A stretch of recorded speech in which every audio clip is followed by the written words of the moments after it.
Can you tell me one of these inspirational stories from the book? Yeah, I can. I want to tell you one that's a fairy tale. And the name of the story is Janitor to Admiral. Bruce DeMars was a young teenager that worked as an assistant janitor at a bank in Chicago. He lived in a very poor neighborhood. He had absolutely zero future. I mean, he was not going anywhere because he had no support at home. But the bank owners took a liking to him.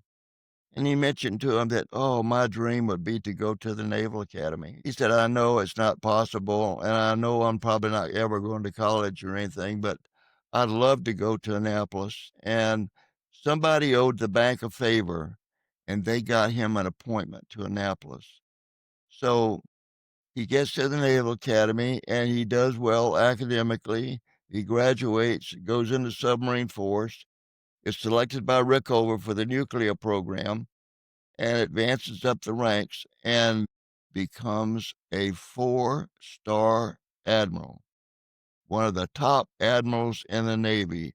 And he was the director of the nuclear reactors, all the nuclear reactors in the Navy. And he served in that capacity for, I think, 8 years. And he did so much, but we have nothing in the book about what he did. The story is janitor to admiral and that twist. Now, I'll tell you what happened. When I finished editing his story and I sent it back to him, I didn't get a reply. So I said, Bruce, have you had a chance to read your story yet? No answer. Bruce, have you read your story yet? Eventually, I got a telephone call from his son. He said, Dad has not been doing well lately. But he said, I read the story to him.